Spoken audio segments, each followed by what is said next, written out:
창이라는 다큐멘터리 프로그램 아마 보시는 분들도 많이 계실 텐데요. 한국의 저출산 문제를 다루면서 아주 흥미있는 설문조사 하나를 진행을 했습니다. 우리나라를 포함한 세계의 주요 선진국들을 대상으로 조사를 했다고 하는데 그 질문이 이것이었습니다. 무엇이 당신의 인생을 의미 있게 만드는가? 무엇이 당신의 인생을 의미 있게 만드는가? 이 질문을 가지고 각 나라별로 또 어떤 사람들이 가장 많은 대답을 했는지 이것을 이 표로 만들어서 그렇게 이제 방송에 나왔는데요. 그 표를 한번 보시겠습니까? 자, 여기 보시면 이 표에 왼쪽, 여러분들이 이제 왼쪽이죠. 왼쪽에 보면 호주, 뉴질랜드, 스웨덴, 프랑스 등등등 해서 세로로 18개의 나라가 쭉 기록이 되어져 있어요. 그리고 가로는 응답이 많은 순서부터 차례로 이렇게 기록을 해 놓았습니다. 18개 나라 중에서 총 15개 나라가 대답하기를 우리의 인생에 정말 의미 있고 가장 소중한 것, 그것은 뭐라고 대답했죠, 여러분? 그렇죠. 파란 색깔이 가장 많죠. 가장 첫 번째로 나오는 것이 가족이었다라는 사실입니다. 여러분, 우리나라는 몇 번째인지 아세요? 우리나라는 세 번째입니다. 세 번째. 사실 그것보다요 조금 더 놀랄만한 사실은요, 우리나라 사람들 인생이 가장 의미 있다, 인생을 가장 의미 있게 만드는 최고로 중요한 요소로 무엇을 뽑았다는 거죠? 물질적 웰빙, 이렇게 되어 있어요. 물질적 웰빙. 말은 그럴듯하게 썼는데 뭡니까? 돈이란 얘기예요. 돈. 옛날 속담에 뭐니 해도 머니가 최고야. 이게 우리나라를 두고 하는 말 같아요. 인생이 뭐가 가장 의미 있느냐? 돈이다. 가족은 세 번째밖에 되지 않아요. 여러분, 호주, 뉴질랜드, 프랑스 이런 나라들은요 물질적 웰빙, 그러니까 이 돈이 순위의 4위에 그쳤어요. 4위. 네 번째. 특별히 영국이라는 나라는 5위 안에도 들지도 않아요. 영국인들은 참 그야말로 대단한 것 같아요. 우리 인생 살아가면서 돈이 뭐가 중요해? 돈이 우리 인생에 영향을 미치는 거 5번째 안에도 안 들어. 그렇게 생각을 했다라는 거예요. 선진국의 18개 나라 중에서 자그마치 15개 나라가 내 인생에서 가장 중요하고 가장 의미 있는 것이 가족, 이 가족이라고 얘기했다라는 이것을 우리가 한번 주목해 볼 필요가 있습니다. 가족은 우리 인생에게 있어서 정말 소중한 존재입니다. 그리고 성경은 이 가족을 교회와 이미지로 이렇게 접목을 시키고 있죠. 성경은 이 땅의 교회를 가리켜서 가족 이렇게 이야기하고 있는 거예요. 에베소서 2장 19절 말씀을 제가 쉬운 성경 자막으로 한번 준비를 해봤는데요. 자막을 한번 보시면 글씨 보이세요? 우리 주일학교 아이들. 자, 같이 한번 읽어볼까요? 같이 읽겠습니다. 시작. 이제 여러분은 더 이상 낯선 나그네나 손님이 아닙니다. 이제는 하나님의 거룩한 백성으로 하늘의 시민이요 가족입니다. 가족이라는 말이 나오죠. 교회를 가리켜서 가족 같은 공동체라는 말 아마 들어보셨을 거예요. 가족 같은 공동체. 듣기에는 참 좋은 말이에요. 그런데 여러분, 이 말을 엄밀하게 따져보면 이 말은 맞는 말이 아니에요. 이 말은 틀린 말이에요. 어디서 틀렸지? 뭐가 틀린 겁니까? 가족 같은 이라는 말이 틀렸다는 거예요. 가족 같다라는 말이 틀렸다는 거예요. 여러분, 우리가 무엇 같다라고 이야기했을 때는요, 그 밑바닥에는 그게 사실은 아니다라는 말이 전제로 깔려 있는 거예요. 오늘 반지를 안 끼고 왔는데 반지를 보면서 와, 저 다이아 반지 진짜 같아. 그러면 다이아 반지가 진짜란 얘기입니까? 가짜란 얘기입니까? 가짜라는 얘기예요. 진짜 같네? 라고 하면 가짜라는 이야기예요. 야, 이 꽃 진짜 꽃 같아, 생화 같아. 그 말은 사실은 좋아라는 이야기죠. 같다라는 말이 그런 의미를 가지고 있다는 거예요. 만약에 제 아들이 저보고 아버지 같은 사람이라고 부르면 제가 좋아할까요? 화를 낼 겁니다. 어디 감히 아빠한테. 아빠 같은 사람이 어디 있어? 다른 사람에게는 그렇게 말할 수 있어요. 저와 생김새가 비슷한 사람을 보면서 우리 아빠같이 생겼다라고 말할 수 있을런지 몰라요. 그런데 아빠에게 아빠 같은 사람이라고 말하면 말이 틀린 거죠. 틀리는 거예요. 자, 주일학교 애들에게 제가 물어보겠어요. 잘 대답하셔야 돼요. 여러분은 하나님을 아버지 같은 분으로 믿습니까? 아버지로 믿습니까? 아버지로가 많이 나온 것 같아요. 그죠? 아버지로. 주일학교 교육을 제대로 받으신 거예요. 아버지 같은 분이 아닙니다. 성경 어디에 하나님을 아버지 같다라고 말하는 게 어디 있습니까? 하나님은 우리의 아버지이십니다. 우리는 하나님을 아빠라고 부를 수 있는 하나님의 자녀예요. 하나님 보시기에도 마찬가지죠. 하나님이 우리를 보실 때 아이고 너는 자녀 같다, 내 자녀 같다, 하나님 그렇게 말씀하시지 않아요. 너는 내 딸 같구나, 너는 내 아들 같구나, 하나님 절대 그렇게 말씀하시지 않습니다. 하나님은 우리를 자녀라고 부르십니다. 너는 내 아들이야, 너는 내 딸이야 라고 말씀을 하고 계시는 거예요.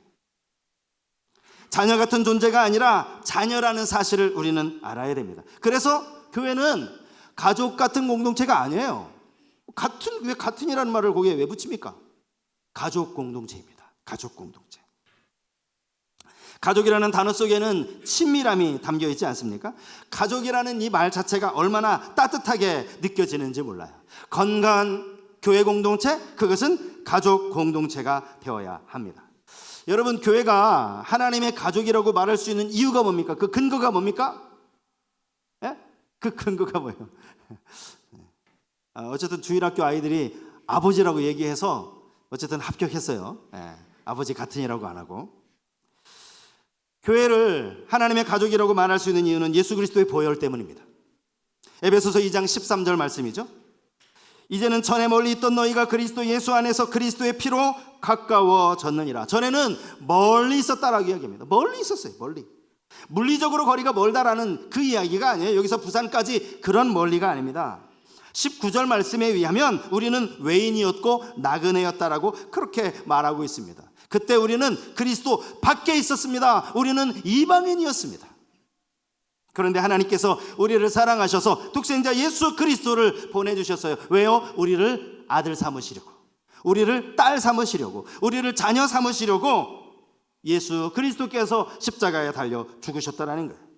십자가에 흘리신 예수 그리스도의 피로 가까워졌다라는 이 말, 가까워진 정도가 아니죠. 하나님과 화목되었고 하나님께 아버지라 부를 수 있는 하나님의 자녀가 되었다라는 말입니다. 그렇게 하나님의 가족이 된 교회라면 여러분, 아버지이신 하나님 보시기에 어떤 가족이 되어야 될까? 어떤 가족 공동체가 되어야 할까? 정말 하나님이 원하시는 가족 공동체는 무엇일까? 오늘 이 가족이라는 개념을 염두에 두면서 몇 가지 한번 생각을 해보려고 합니다. 첫 번째로는요, 가족 공동체는 서로 공경하고 사랑해야 합니다. 일부러 우리 주일학교 아이들도 있고 그래서 함께 한 목소리로 따라할 구호를 만들어 봤어요. 그 구호가 뭐냐면 공경하고 사랑하자. 우리 한번 따라해 볼까요? 공경하고 사랑하자. 네, 맞습니다. 네. 에베소서 6장에 보면 자녀들을 향한 권면 중에 내 아버지와 어머니를 공경하라는 말씀이 있습니다. 성경은 이것이 약속이 있는 첫 계명이다 이렇게 가르치고 있죠. 하나님은 우리가 땅에서 잘 되고 장수하는 법을 가르쳐 주셨어요. 여러분, 땅에서 잘 되려면요, 땅에서 오랫동안 건강하게 잘 살려면요, 이거 하나만 하면 돼요. 그게 뭐예요? 부모를 공경하는 거. 부모 공경하라. 이게 성경이 가르쳐 주시는 진리입니다.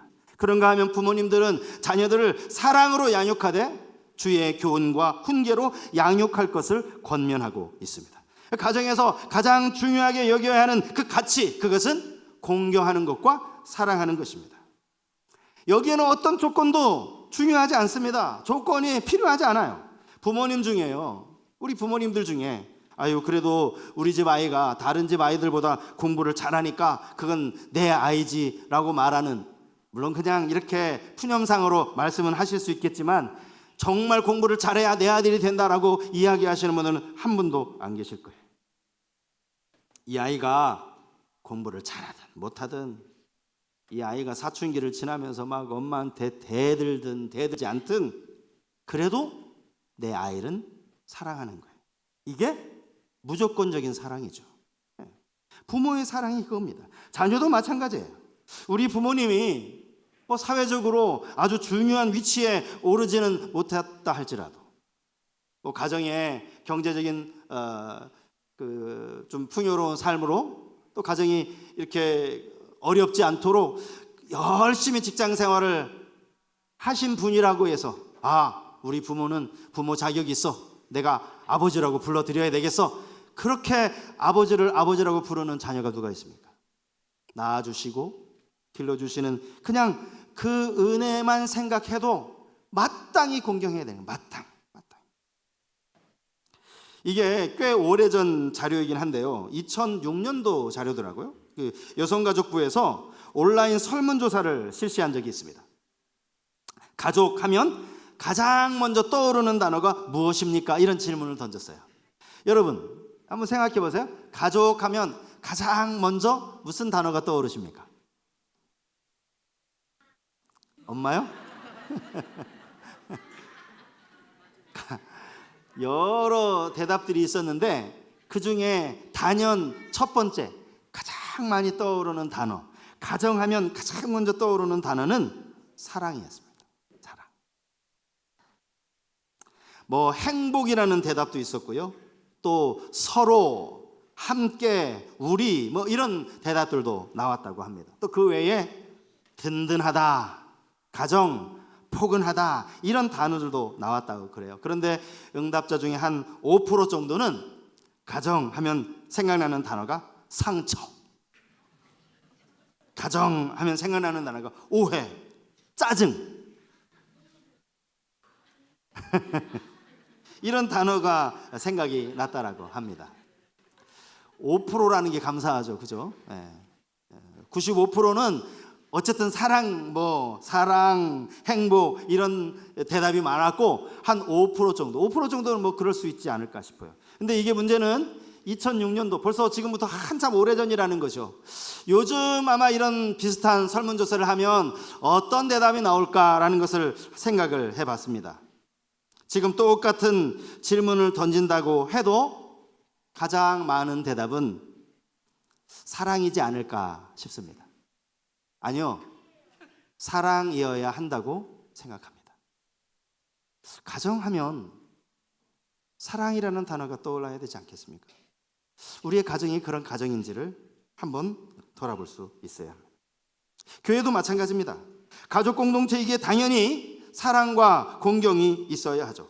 비록 내 육신의 부모님은 따로 계시지만, 내 육신의 자녀는 따로 있지만 예수 안에서 육신의 부모님께 대하듯 교회의 어른들을 잘 공경하는 것, 우리 주일학교 아이들을 육신의 자녀 대하듯 사랑으로 아이들을 대하는 것, 이것은 참으로 중요합니다.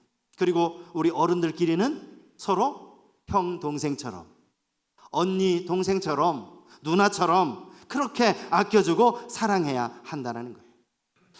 왜 바울이 이 교회를 가족이라는 이미지와 연결시켰는지를 여러분 잘 생각해 보셔야 돼요. 교회와 가족이 진짜 공통점이 있는가? 우리 교회는 진짜 가족 공동체가 되고 있는가? 한번 생각해 봐야 돼요. 두 번째는요, 가족 공동체의 특징은 하나라는 인식을 늘 간직하고 있어야 돼요. 하나. 자, 우리 주일학교를 포함해서 우리 모두 한번 따라해 보겠습니다. 교회는 하나다. 교회는 하나예요. 교회는 하나입니다. 요한복음 17장 20절 21절 말씀을 보겠습니다.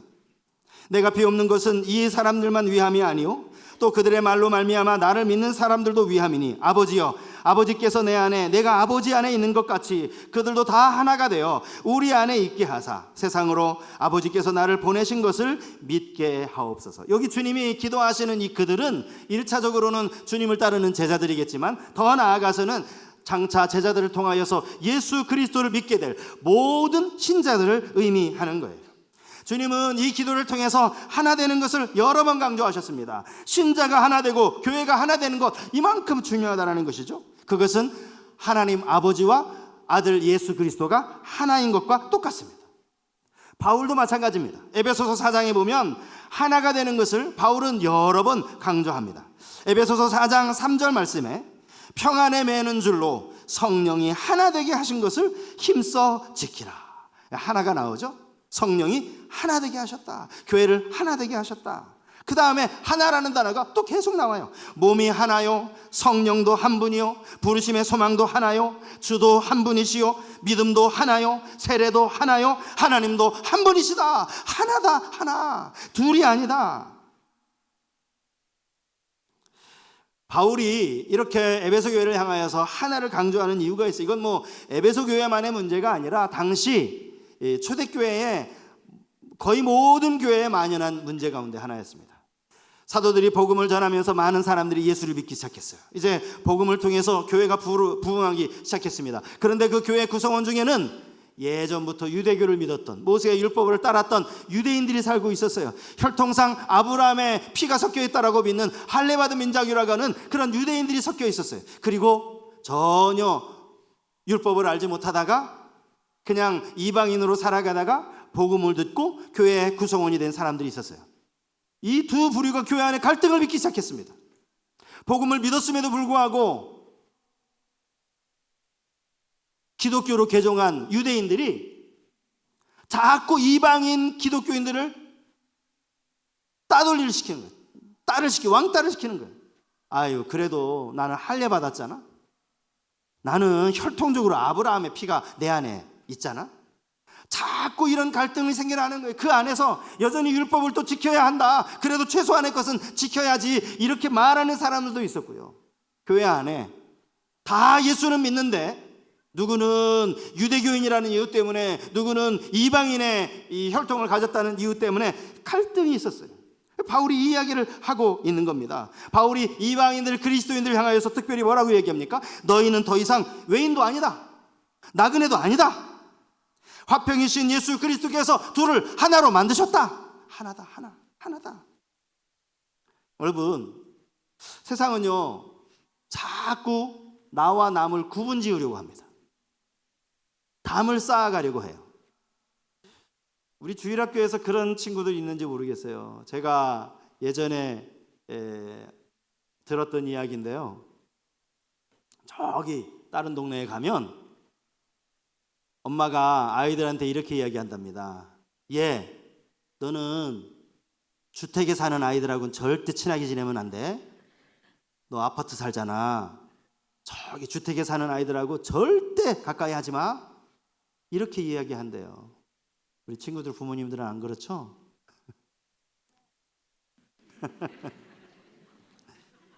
분당에 사느냐, 성남에 사느냐, 죽전에 사느냐, 이것 가지고요 벽을 만들더라니까요. 다 아파트도 임대 아파트가 있잖아요. 아파트 브랜드가 있잖아요. 너 어디 아파트 사는데? 대부분 아이들이 아파트에 많이 사니까 너 어디 아파트야? 혹시 임대 아파트 아니야?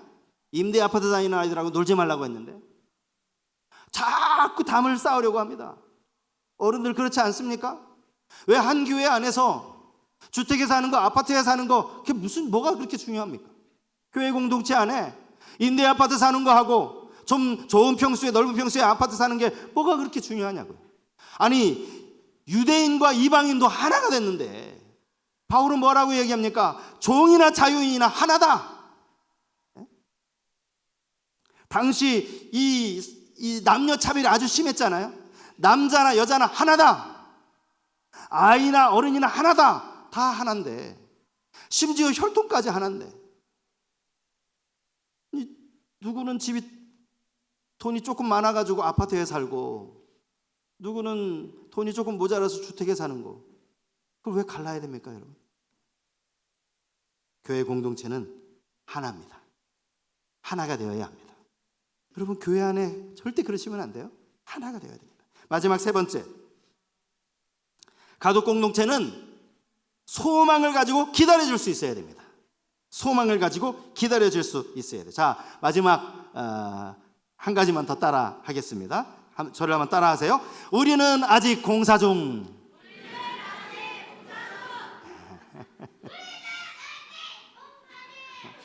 여러분, 공사 중이라는 말이 뭐죠? 공사 중? 아직 건물이 다 지어지지 않았다라는 거예요. 자, 본문 22절 말씀 한번 보십시오. 에베소서 2장 22절 말씀이요.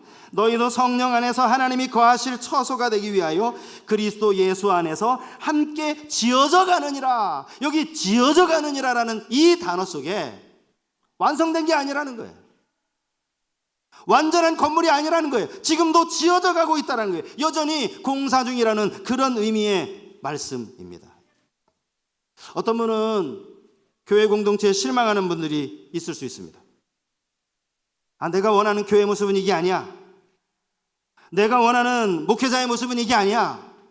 내가 원하는 장로님들이나 중직자의 모습은 이게 아니야. 그래서 이게 아니다 싶어서 교회를 옮기는 분도 있습니다.